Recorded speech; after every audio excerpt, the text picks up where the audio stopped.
Welcome to our channel. Today we how to enable Section 179 election in QuickBooks Desktop for equipment buys, full guide step by step clearly.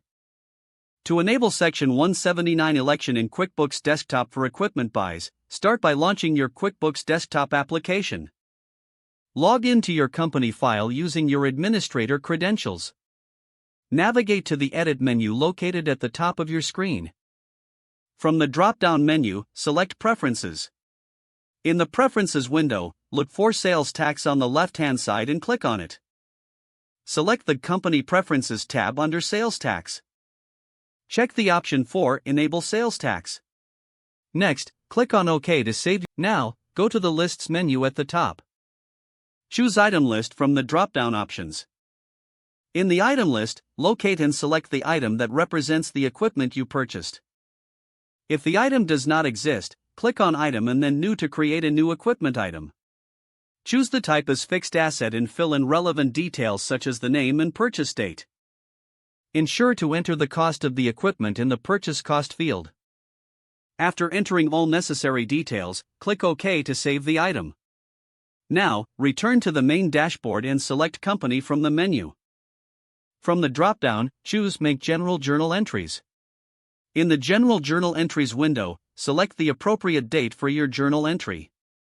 In the Account column, select the Fixed Asset account for your equipment purchase. In the Debit column, enter the full purchase cost of the equipment. Next, in the Account column of the second line, choose your Accumulated Depreciation account. In the Credit column, enter the same amount as the debit to balance the entry.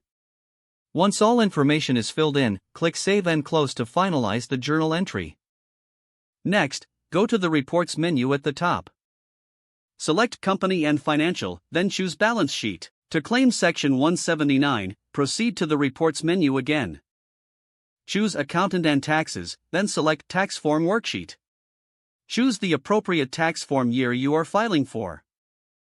This will guide you through selecting Section 179 depreciation options.